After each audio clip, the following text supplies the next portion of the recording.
નમસ્કાર, નિર્માણ ન્યૂઝની વિશેષ રજૂઆત ઝીરોર કાર્યક્રમ સાથે હું છું યજ્ઞ ત્રિવેદી. દર્શક મિત્રો, આજે ઝીરોર કાર્યક્રમમાં ચર્ચા વિચારણા કરવાની છે ચૂંટણીમાં અત્યારે તો જે ચેલેન્જની રાજનીતિ, જનસંપર્કની રાજનીતિ, બધી જ અત્યારે તો બાબતો જોવા મળી. પણ તેની સાથે સવાલ એક જ જોવા મળતો હોય છે કે અત્યારે જે પ્રમાણેની પરિસ્થિતિ જોવા મળી રહી છે કે અત્યારે ગરમીમાં પ્રચાર છે, પરંતુ પ્રચારમાં ગરમી છે કે નહીં તે એક સૌથી મોટો સવાલ છે.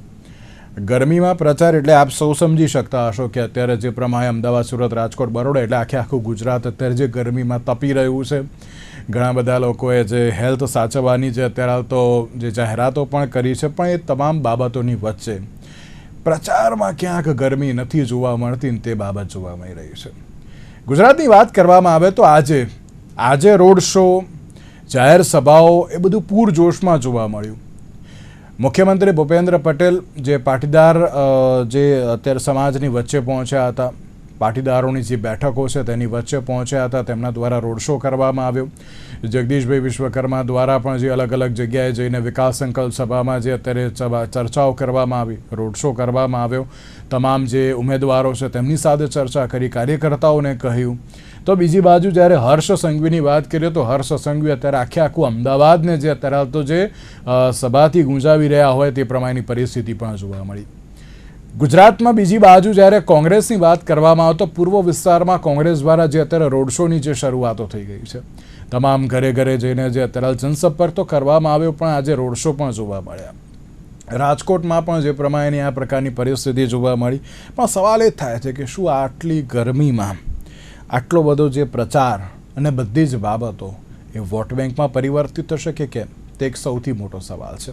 તમામ મુદ્દાઓ પર ચર્ચા વિચારણા શરૂ કરીશું. ચર્ચા વિચારણા કરવા માટે અમારી સાથે જોડી ગયા છે જયવંતભાઈ પંડ્યા કે જેઓ રાજકીય વિશ્લેષક છે, વરિષ્ઠ પત્રકાર પણ છે. સાથે જ અમારી સાથે જોડી ગયા છે સંજીવભાઈ પંચોલી કે જેઓ ભારતીય જનતા પાર્ટીના પ્રવક્તા છે, અને સાથે કલ્પેશભાઈ પટેલ આપણી સાથે જોડી ગયા છે કે જેઓ કોંગ્રેસ પાર્ટીના પ્રવક્તા છે. જે આ પત્રોનું સૌથી પહેલાં તો સ્વાગત છે. તો જે પ્રમાણેની પરિસ્થિતિ અત્યારે તો જે જોવા મળી રહી છે ને તેમાં પણ ક્યાંક જયવંતભાઈ, સૌથી પહેલો સવાલ અત્યારે તો એ જોવા મળી રહ્યો છે કે ગરમીમાં અત્યારે તો પ્રચાર જોવા મળી રહ્યો છે, પરંતુ પ્રચારમાં ક્યાંક ગરમી આ વખતે ના જોવા મળતી હોય તેવું જોવા મળી રહ્યું છે. આ વખતે એમ કહેવાય જયવંતભાઈ કે જ્યારે ચૂંટણીના અત્યારે તો ગણતરીના દિવસો બાકી હોય ને તેમાં પણ અત્યારે તો પ્રચાર એ ફિક્કો બની ગયો હોય ને તે પ્રમાણેની પરિસ્થિતિનું જે નિર્માણ પણ થયું છે. આપ કઈ રીતે જોઈ રહ્યા છો કે અત્યારે ધીરે ધીરે અત્યારે જે આ પ્રચાર જે શરૂ કરવામાં આવ્યો છે, અને એમાં પણ ક્યાંક જે દરેક લોકો એક જ બાબત કહી રહ્યા છે કે ના આ વખતે કેમ આ પ્રકારનો અત્યારે તો પ્રચાર? યજ્ઞભાઈ, સ્થિતિ એવી છે કે હવે 24 કલાક અને 365 દિવસ ચૂંટણીનો પ્રચાર જ ચાલતો હોય છે. કોઈને કોઈ મુદ્દે નિવેદનો, સભાઓ અને કાર્યક્રમો થતા હોય છે. સાથોસાથ સોશિયલ મીડિયા ઉપર રીલ અને પોસ્ટ આ બધું થતું હોય છે. સમર્થકો પણ પોતાના માનીતા પક્ષોના તરફેણમાં વાતો મૂકતા હોય છે. એટલે એ રીતે જોઈએ ને તો હવે આખી ભૂમિકા છે એ 360 ડિગ્રીએ બદલાઈ ગઈ છે. પહેલા ઘરે ઘરે સંપર્ક થતો, નેતાઓ છે વોર્ડ દીઠ બેઠકો કરતા, સોસાયટી દીઠ બેઠકો કરતા. અમારે ત્યાં સેટેલાઇટમાં ભૂતકાળમાં કોર્પોરેટર માટે જે મેદાનમાં હોય લોકોએ બેઠકો કરેલી છે, એટલે મને યાદ છે. પણ હવે જ્યારે પક્ષ આધારિત રાજકારણ બની ગયું છે ત્યારે કોર્પોરેટરોને પણ એમ કદાચ એવી જરૂર નથી લાગતી. ને ખાસ કરીને ભાજપની વાત કરીએ તો ભાજપના લોકો તો એવા મદમાં જ રાચે છે કે એ લોકોને તો નરેન્દ્ર મોદીના નામે અને વિકાસના નામે મત મળી જવાના છે, સંગઠનના નામે મત મળી જવાના છે, કમળના નામે મત મળી જવાના. અને એ વાત કેટલાક અંશે સાચી પણ છે. આજે ઘણા કોર્પોરેટર પદના ઉમેદવારો છે એને ખબર પણ નથી કે નાયબ મુખ્યપ્રધાન કોણ છે અથવા તો પક્ષ પ્રમુખ કોણ છે. એમ છતાંય તે એમને ટિકિટ મળી ગઈ છે. એટલે એ આપણે કહીએ ને કે ભગવાન મહેરબાન તો ફલાણા, એટલે આપણે પછી એમાં વિવાદ થઈ જશે એટલે કે મને આની સાથે સરખાવ્યા. પણ આ તો કહેવત છે. એટલે આવું ઘણું બધું થતું હોય છે. કેવી રીતે ટિકિટ મળી જાય છે એ પ્રશ્ન થતો હોય છે. રાતોરાત જે લોકો પક્ષમાં જોડાય છે એમને ટિકિટ મળી જાય છે. તો આ બંને પક્ષે છે, હું એક પક્ષે નથી કહેતો. કોંગ્રેસમાં પણ દાવાનળ, તમે ગરમીની વાત કરીને તો દાવાનળ એવો જ છે.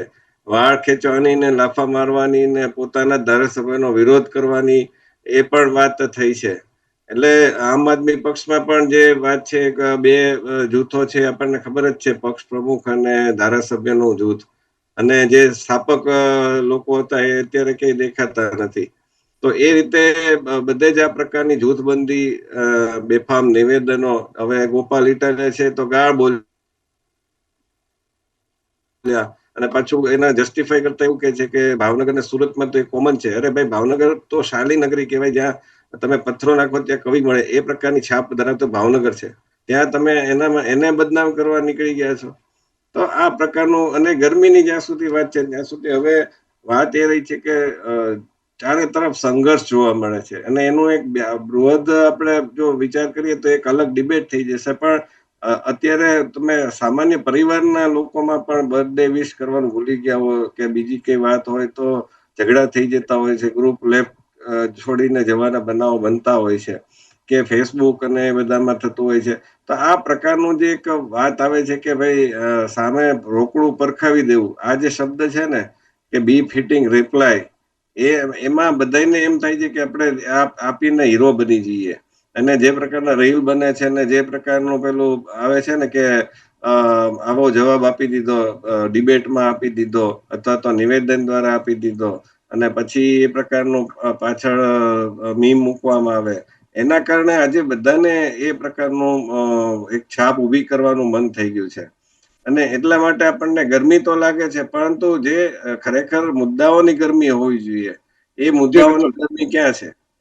જયવંતભાઈ, એક છે કે જ્યારે આ પ્રકારે રોડ શો ને બધું થયું ત્યારે આપણે ભારતીય જનતા પાર્ટીનો ક્યાંક તિરસ્કારના ઘણા બધા વિડીયો જોયા છે આપણે, કે ના, ભારતીય જનતા પાર્ટીના જે ઉમેદવારો જતા હોય તેમને ના પાડે, ભાઈ અહીં નથી આવવાનું, અમારા કામ કરો, બધું એ.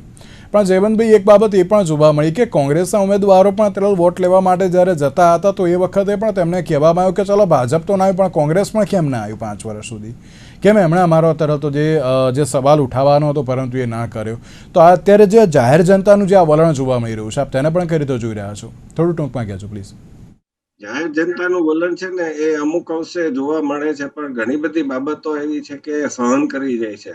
હું કોઈ પણ પક્ષની વાત કરું છું કે ભૂતકાળમાં કોંગ્રેસનું શાસન હતું 1995 સુધી, તો ત્યાં સુધી કોંગ્રેસના શાસનમાં પણ રસ્તાઓ કે ગટરના પાણીના પ્રશ્નો તો હતા, ખુલ્લી ગટરો હતી. એ વખતે પણ જનતા છે, કારણ કે મેજર એ જોતી હતી કે ભાઈ કેન્દ્રમાં કોણ છે, રાજ્યમાં કોણ સારું શાસન આપી શકે છે. તો આપણે ત્યાં ગુજરાતની વાત કરું છું, બીજા રાજ્યોની વાત નથી કરતો. ગુજરાતની પ્રજાનું એકંદર માનસ એવું છે કે આપણે ત્યાં મેજર આપણે જોવું કે મોટો પક્ષ મીન્સ કે કોણ વધારે સારું આપી શકે છે. એટલે કેન્દ્રમાં જે આપી શકે એને રાજ્યમાં લાવો, રાજ્યમાં આપી શકે એને સ્થાનિક સ્તરે લાવો. આ બહુ અલગ પેલું હોય. ત્યાં દાખલા તરીકે બોટાદમાં સૌથી પહેલા જનસંઘની નગરપાલિકા બની હતી. એવી રીતે 2015માં ત્યારે ખૂબ પેલું મને જી પાટીદાર આંદોલન કરતા એનું કારણ છે એ પૂર ને એ બધામાં કામગીરી લાગી, તો એના કારણે સ્થાનિક સ્વરાજની ચૂંટણીમાં ભાજપને બહુ મોટો ફટકો પડ્યો હતો. પરંતુ ઓકે પછી ધીમે ધીમે 2017માં પણ એને જોયું કે 2017માં સરકાર આપી શકશે તો એ ભાજપ જ આપી શકશે, એટલે એને થોડીક નિયંત્રિત બેઠકો સાથે પણ ભાજપને સરકારમાં લાવી. ઓકે પરંતુ પછી જે કોંગ્રેસે જે લડત આપવી જોઈએ એના બદલે એને ધારાસભ્યો તૂટવા લાગ્યા, એટલે 2021 આવતા સુધીમાં તો ભાજપને બધી જ જગ્યાએ એનો વાવટો લહેરાઈ ગયો.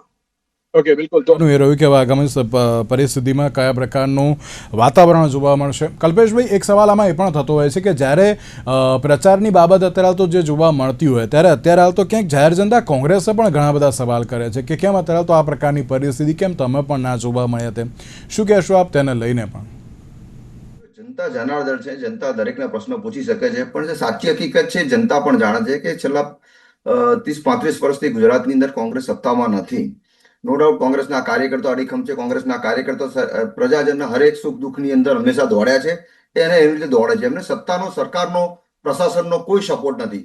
કોંગ્રેસના કાર્યકર્તાઓ પોતાની જાત મહેનત ઉપર, પોતાના પૈસા ઉપર દોડે છે અને લોકોની જ્યાં જરૂર પડે ત્યાં સેવા કરતી હોય. છતાંય ક્યાંક કમી રહી ગઈ હોય અને પ્રશ્ન જનતા પૂછે તો એમાં અમને કોઈ વાંધો નથી, કારણ કે અમે સત્તામાં નથી. હંમેશા નિયમ એવો છે કે પ્રશ્ન હંમેશા સત્તામાં રહેલાને પૂછવામાં આવે છે, કારણ કે જે સત્તા ઉપર જે આવ્યા છે એક કામ કરવા માટે આવ્યા છે, કે એક વચનો આપીને સત્તા ઉપર આવેલા છે. એ વચનો જ્યારે પૂરા નથી થતા ત્યારે પ્રજાને પોતાની એક નિરાશા અનુભવે છે, અને પ્રજા પાસે દર 5 વર્ષે અથવા તો જ્યારે ચૂંટણી આવે ત્યારે જ એને પોતાના પ્રશ્નો માટે ફરીથી ઉજાગર કરવાનો અથવા તો એનો જવાબ માંગવાનો એક સમય હોય છે. એટલે ચોક્કસ જનતા પ્રશ્ન પૂછે, કોંગ્રેસના પ્રશ્ન પૂછે, એમાં અમને કોઈ વાંધો નથી. કલ્પેશભાઈ, બીજો એક સવાલ. જે પ્રમાણે ક્યાંક કોંગ્રેસ એમ કહે છે કે ભારતીય જનતા પાર્ટી માત્ર જે મેગા પ્રોજેક્ટ્સ છે એ બધું બતાવે છે, પણ સામાન્ય પ્રશ્નો સામાન્ય જનતાના જે પ્રશ્નો છે તેને લઈને અત્યારે તો કોઈ ચર્ચા જોવા મળતી નથી. તમે જે પ્રમાણે જનસંપર્કની અત્યારે તો જે રાજનીતિ કરી, દરેક લોકોના ઘરે ઘરે ગયા, અત્યારે જે રીતે જાહેર સભા અને જે રોડ શો પણ જે આજે તો જે તમે શરૂઆત કરી દીધી કલ્પેશભાઈ, લાગે છે આ બધું વોટ બેંકમાં પરિવર્તિત થશે આ વખતે? ચોક્કસ પરિવર્તન થશે. એનું એક દાખલો તમને આપું કે કદાચ ભૂતકાળના ઇલેક્શનોની અંદર ગુજરાતની અંદર એવું હતું કે કોંગ્રેસને અમુક સોસાયટી, ચાલીઓમાં કે ફ્લેટોમાં કોંગ્રેસના બેનર નતા લગાવવા દેતા, કારણ કે ત્યાં એકલું ભક્તિ ભારતીય જનતા પાર્ટી થતી હતી. આ વખત 2026ની આ ચૂંટણીની અંદર મેં જોયું છે કે એ સોસાયટીઓમાંથી સામેથી આજે કોંગ્રેસના ઉમેદવારોને બોલાવે છે કે તમે અહીંયા આવો, તમારા બેનર લગાવો, તમારા પોસ્ટર લગાવો, અને નાની મોટી ગ્રુપ મિટિંગનું આયોજન પણ એ સ્થાનિક લોકો કરી રહ્યા છે. કેમ કે સ્થાનિક લોકોને ખબર હવે ધીરે ધીરે પડવા માંડી કે એમણે અત્યાર સુધી ખોબે ને ખોબે ભારતીય જનતા પાર્ટીને મત આપ્યા, પરંતુ એમના કોઈ કામો થયા નથી. ભ્રષ્ટાચાર તો ભડકે ભરી રહ્યો છે, આપ જાણી રહ્યો છે. રોડ રસ્તાના પ્રોબ્લેમ છે. આજે તમે નદી પારનો વિસ્તાર જુઓ, આંબલી, બોપલ, સિલજથી માંડીને, કે ચોમાસાની અંદર સૌથી ખરાબ પરિસ્થિતિ ત્યાં છે.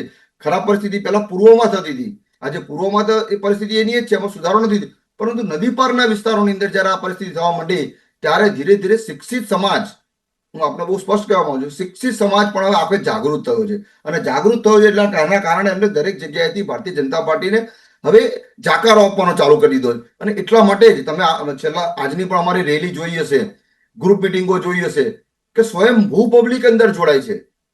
કાર્યકર્તાઓ તો છે, પણ કાર્યકર્તા સ્વયંભૂ પબ્લિક જોડાય છે. અને બીજું એક આપણે કહી દઉં કે છેલ્લા 2 દિવસથી જેમ બાપુનગરની અંદર પેલો જે કિસ્સો બનાવ બન્યો કે હોમગાર્ડ્સના મતદાનની અંદર એ લોકોએ બધું ચૂંટણી અધિકારીની ગેરહાજરીની અંદર મતદાન ચાલુ કરી દીધું, સેમ કિસ્સો ખેડાની અંદર પણ જાહેરમાં આવ્યો છે. એટલે ભારતીય જનતા પાર્ટીને જે હાર મારી ગઈ છે, અને સૌથી મોટો પ્રશ્ન જે જનતા વખત કોંગ્રેસ સાથે કેમ છે એનો એક જ વાક્યમાં જવાબ આપવું કે જે રીતે ભારતીય જનતા પાર્ટી સામદામ દંડ ભેદ નીતિ અપનાવી અને 700 બિનહરીફ સીટો કરી, એના કારણે જનતાનો ગુસ્સો વધી ગયો છે. અરે ભાઈ, એમને મત તો આપવા દો, મતાધિકાર તમે શા માટે છીની લો છો? શબ્દની આખી વ્યાખ્યા કોઈ બદલી નાખી છે ભૂતકાળની અંદર. અને કાયદામાં જોવા જાવ અથવા તો સર્વસંમત ઉમેદવાર. મારે હજુ સંજીવભાઈ જોડે પણ જવું છે. કલ્પેશભાઈ, એક સવાલ આજુ આપણે પણ જયવંતભાઈ મારી વાતથી એગ્રી કરશે. લોકસભા, વિધાનસભા અને સ્થાનિક સ્વરાજની ચૂંટણી દર વખતે પ્રચારની બાબત હોય ત્યારે તમે એમ કહો છો કે અત્યારે જાહેર જનતા અમારી જોડે છે, પરિવર્તન લાવીશું, પણ પછી એ વોટ બેંકમાં ક્યાંક પરિવર્તિત થતું નથી ત્યારે ક્યાંક સવાલ થતો હોય છે. કલ્પેશભાઈ, તેને લઈને પણ શું કહેશો? ખાલી 30 સેકન્ડ ખાલી. હા, ચોક્કસ. આ વખતે યજ્ઞભાઈ તમે જોશો કે 100% પરિવર્તન આવશે. તમે આજે વડોદરા સિટી જુઓ, સુરત સિટી જુઓ, રાજકોટ જુઓ, જે મહાનગરપાલિકાઓની અંદર જે રીતે પરિવર્તન આવી રહ્યું છે, મીડિયા પણ સમક્ષ જોઈ રહ્યું છે, સોશિયલ મીડિયા પણ જોઈ રહ્યું છે, કે જે પરિવર્તન મહાનગરપાલિકામાં એ ચોક્કસ મતની અંદર પરિવર્તિત થશે. અને કોંગ્રેસ તમામ મહાનગરપાલિકાઓ, તાલુકા પંચાયત, જિલ્લા પંચાયતની અંદર ખૂબ મોટી સંખ્યાની અંદર એ વિજય હાંસલ કરશે. ઓકે, સંજીવભાઈ, તમે તો અત્યારે હજુ પ્રસાર કરી રહ્યા છો, રોડ શો ને બધું કરી રહ્યા છો, પરંતુ બીજી બાજુ તો જીતનો જે આશાવાદ અત્યારે તો જોવા મળી રહ્યો છે. સંજીવભાઈ, પહેલા તેના લઈને આપની પ્રતિક્રિયા, ત્યારબાદ બીજા એક સવાલ પૂછવા આપને. યજ્ઞભાઈ, હું છે ને 2015-16 થી ડિબેટ કરું છું, અને દરેક વખતે ઇલેક્શન 1.5-2 વર્ષે આવે, એવરેજ 1.5 થી 2 વર્ષે, 1.5-2 વર્ષે આવે કોઈ પણ ઇલેક્શન આવે. અને હું કોંગ્રેસના પ્રવક્તાઓ ખૂબ આશાવાદી છે, અને ખબર નહીં કઈ દુનિયામાં રચે છે. દરેક વખતે એવું કે છે કે આ વખતે કોંગ્રેસ ખૂબ મોટી બહુમતીથી જીતશે, પરંતુ એ ક્યારેય સત્ય નથી થયું. એનું કારણ એ છે કે ભારતીય જનતા પાર્ટીને લોકોએ જે ખોબે ખોબા ભરીને મત આપ્યા છે એનું પૂરેપૂરું વળતર આપવાનો હંમેશા પ્રયત્ન કર્યો છે. હું એવું નથી કહેતો કે 100% સંપૂર્ણ કાર્યો થઈ ગયા છે, અને દુનિયાની કોઈ પણ સરકાર, દુનિયાની કોઈ પણ તાકાત એવું ન કહી શકે કે અમે 100% સમૃદ્ધ છે. યજ્ઞભાઈ, વિકાસ હંમેશા નિરંતર ચાલતી પ્રક્રિયા છે. અમદાવાદ આજથી 5 વર્ષ પહેલા શું હતું ને આજેની પરિસ્થિતિ શું છે? સુરત 5 વર્ષ પહેલા શું હતું, આજેની પરિસ્થિતિ શું છે? વડોદરા પહેલા શું હતું, આજે શું છે. એટલે પરિધ અને વિસ્તાર દરેક શહેરોનો વધતો જાય છે, એમ સાથે સાથે વિકાસના એજન્ડામાં પણ ઉમેરો કરવો પડતો હોય છે. જૂના શહેરોની વાત કરીએ તો જૂના શહેરોમાં જ્યાં પોળોનો વિસ્તાર છે અથવા તો જૂની સોસાયટીઓનો વિસ્તાર છે, ત્યાં લાઈનો જર્જરિત થઈ છે, તો એને બદલવી પડે, એને નવી નાખવી પડે, પાણીનો સ્ત્રોત ત્યાં વધારવો પડે, વીજળીનો સ્ત્રોત વધારવો પડે. ભારતીય જનતા પાર્ટી આ બધું કામ ખૂબ યોજનાબદ્ધ રીતે સુપેરે કર્યું છે. છેવાડાના વ્યક્તિના ઘર સુધી એને પેવર બ્લોક નાખ્યા છે. આજે દરેક વ્યક્તિ, આપણને યાદ છે કે સૌરાષ્ટ્રમાં પાણી પીવા માટે સાહેબ રેલવેના ડબ્બાઓ દળાવવા પડતા હતા. તો એ ભારતીય જનતા પાર્ટીની સરકાર આજે ત્યાં સુધી નર્મદા નહેરના દરવાજા ઊંચા કરીને, જેના પર આ લોકો રાક્ષસની જેમ બેઠા હતા, તો નર્મદા નહેરના દરવાજા ઊંચા કરીને છેવાડાના વ્યક્તિ સુધી પાણી પહોંચાડ્યું છે. વીજળી જ્યોતિર્ગામ યોજના માનનીય મોદીજી 2001માં આવ્યા ત્યાર પછી ખૂબ મોટું પરિવર્તન ગુજરાતમાં થયું છે. કારણ કે જ્યોતિર્ગ્રામ યોજના આપણને ખબર જ હતી કે રોજ અડધો કલાક, 2 કલાક, 3 કલાક લાઈટ જશે અને ગામડામાં તો જાય, પરંતુ જ્યોતિર્ગ્રામ યોજનાના આયોજન પછી આપણે જોઈએ છીએ કે ગુજરાતના ગામડાઓ સમૃદ્ધ બન્યા છે. અત્યારે સોલાર એનર્જીના કારણે ગામડામાં જે પણ લોકો સિંચાઈનું કામ કરે છે, સોલાર પંપથી કરે છે. એટલે જે વિકાસની જે નવી દિશા ભારતીય જનતા પાર્ટી આપી છે, હું સમજુ છું કે લોકોનો ઘણી બધી જગ્યાએ જનતાએ એક સવાલ કર્યો છે કે ભારતીય જનતા પાર્ટીના ઉમેદવારો જ્યારે ઇલેક્શન જીતી જાય છે પછી નથી જોવા મળતા, ઇલેક્શન આવે છે એ જ સમયે જોવા મળે છે, તો આપ તેને લઈને પણ શું કહેશો? નહીં, આ વાત સાથે યજ્ઞભાઈ હું અસહમત છું. કારણ કે ભારતીય જનતા પાર્ટીના 100% મત મળતા નથી. જ્યાં 5-10-25% જ્યાં કોઈ જગ્યા એવો હોય વિસ્તાર કે જ્યાં ભારતીય જનતા પાર્ટીને 5% મત ન મળ્યા હોય, કોઈ જગ્યાએ 10% ના મળ્યા હોય, કોઈ જગ્યાએ 25% મત ન મળ્યા હોય અને કોઈ જગ્યાએ 40% મત ન મળ્યા હોય, ત્યાં એક અપપ્રચાર થઈ રહ્યો છે. આજે છે ને એક અપપ્રચાર પણ એક જોર પકડ્યું છે અને એ અપપ્રચાર કોઈ પણ વ્યક્તિ કરી શકે. આજે સોશિયલ મીડિયા એવું માધ્યમ છે કે લોકોને શું કહેવાય કે ઝેરી વસ્તુ હોય એની તરત ખબર પડી જાય એમ. પણ જો તમે 100 કામમાંથી 98 કામ સારા કરો ને 2 કામ તમારી કંપનીમાં તમે ખરાબ કરો ને, તો સાહેબ કહેશે કે આ યજ્ઞને બરાબર આ ના સમજ પડી એમ.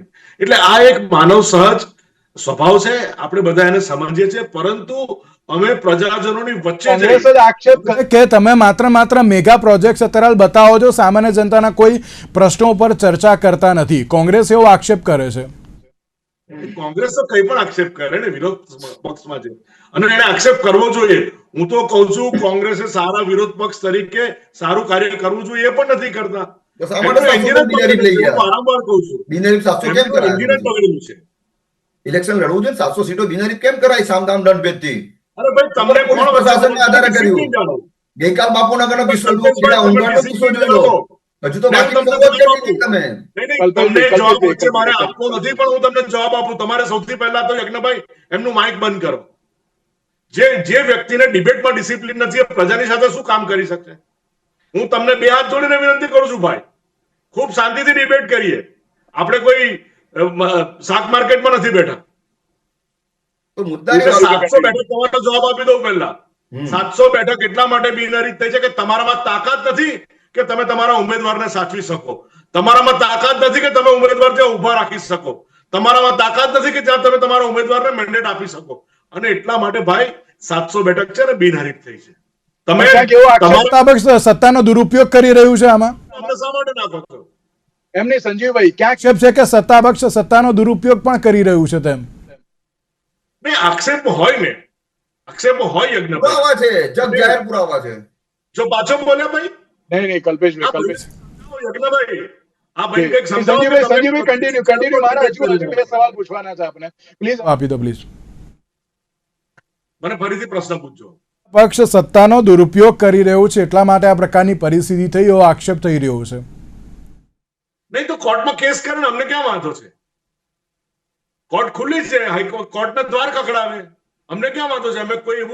અમે ખરાબ કૃત્ય કર્યું હોય તો આ દેશમાં લો એન્ડ ઓર્ડર છે, કાયદો છે અને ન્યાયતંત્ર સર્વશ્રેષ્ઠ છે. ખુલ્લું છે એમના માટે દરવાજા, જાય ને, અમને ક્યાં વાંધો છે? ચલો ઓકે, તો હવે કે હવે તેને લઈને પણ કઈ રીતે કાર્ય કરવામાં આવશે. એક મહત્વનો સવાલ એ પણ કલ્પેશભાઈ આપને, તમિલનાડુને લઈને આપ શું કહેશો? કારણ કે જે પ્રમાણે આજે વોટિંગ જોવા મળ્યું, 78% અત્યારે તો જે વોટિંગના ક્યાંક આંકડા તો અત્યારે જોવા મળી રહ્યા છે, અને જે હજુ પણ જે પેલું કહેવાય ને કે ના ઇલેક્શન કમિશન હજુ બધું જોશે ને પછી લાગે છે એવું કે લગભગ 80% પ્લસ આ વખતે જે મતદાન અત્યારે તો જોવા મળી રહ્યું છે. પશ્ચિમ બંગાળમાં તો ક્યાંક કોંગ્રેસની પ્રકારની ક્યાંક સિચ્યુએશન નથી જોવા મળતી, પણ તમિલનાડુને લઈને અત્યારે તો આપ શું કહેશો, અને પશ્ચિમ બંગાળને લઈને પણ આપ શું કહેશો કે લાગે છે કે આ વખતે વોટ બેંક તમારી પણ થોડી ઘણી વધશે તેમ?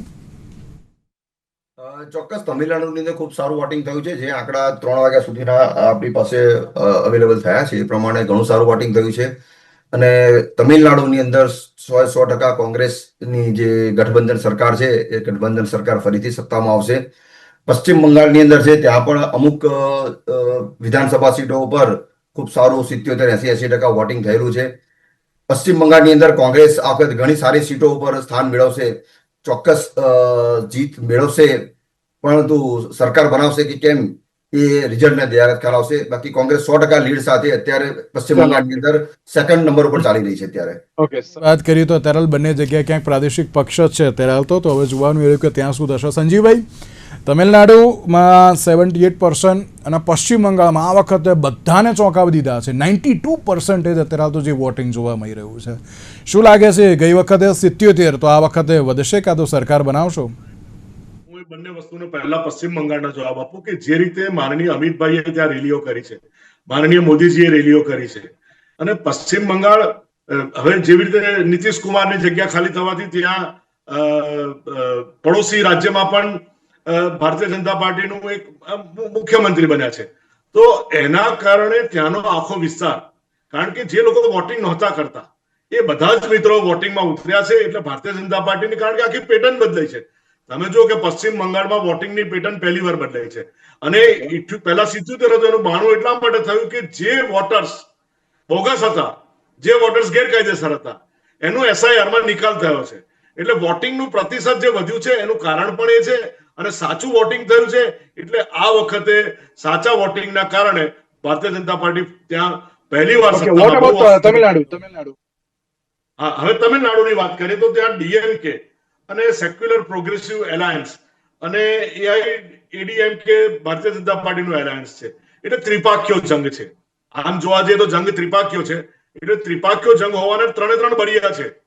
એટલે એના કારણે પણ ત્યાં મતદાન વધારે થયું છે, કારણ કે તમને લાગે છે આ વખતે બધા ખુલી જશે તેમ? નહીં, શક્યતાઓ છે. ભારતીય જનતા પાર્ટીએ ખૂબ પ્રયત્ન કર્યા છે અને અમને ઉજ્જવળ ભવિષ્યની આશા છે.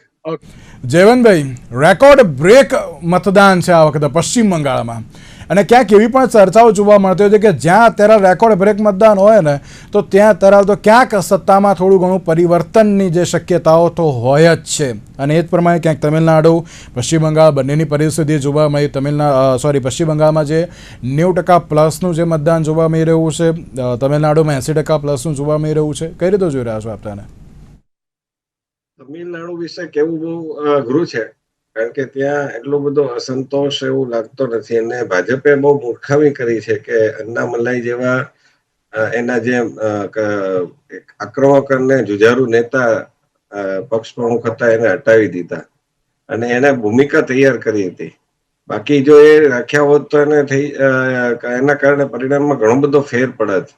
પરંતુ ખબર નહીં કેમ આ પ્રકારનું બિહારમાં પણ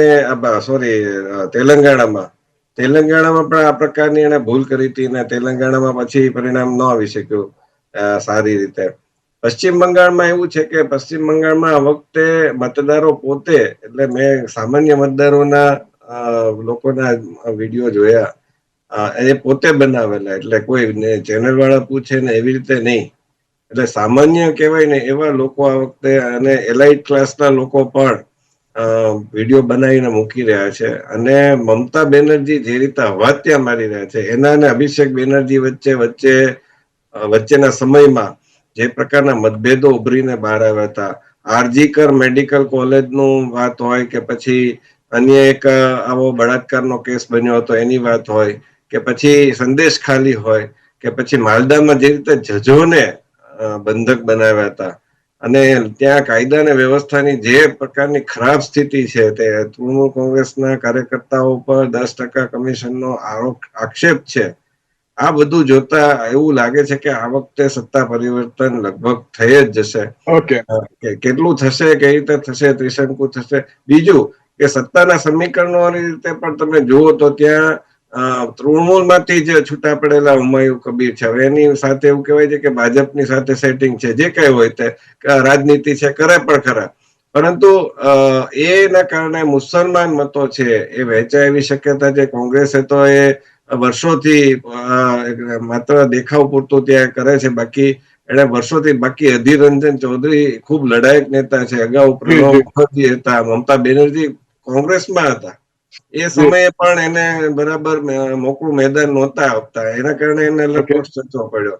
એટલે કોંગ્રેસે તો એ પશ્ચિમ બંગાળને છોડી જ દીધું છે કે ભાઈ તમારે જેને રાજ કરવું એ કરો, અમે અહીંયા દેખાવ પૂરતું કરશું. બિલકુલ બિલકુલ. એટલે સવાલ એ છે કે આ વખતે કયા પ્રકારની પરિસ્થિતિ જોવા મળશે. કલ્પેશભાઈ, સંજીવભાઈ અને જયવંતભાઈ, આપ ત્રણના આભાર અમારી સાથે આ ચર્ચા વિચારણામાં જોડાવા માટે. તો દર્શક મિત્રો, જે પ્રમાણે આપણે ગુજરાતની વાત કરવામાં આવે તો ગુજરાતમાં અત્યારે તો જે જંગ જામેલો જોવા મળી રહ્યું છે, પ્રચારમાં પણ અત્યારે તો જે ગરમા ગરમી ક્યાંક જોવા મળી રહી છે, વોટ બેંકમાં પરિવર્તિત થશે કે કેમ તે તો આવનારો સમય બતાવશે. આજના વિશેષ કાર્યક્રમને આપશે. નમસ્કાર.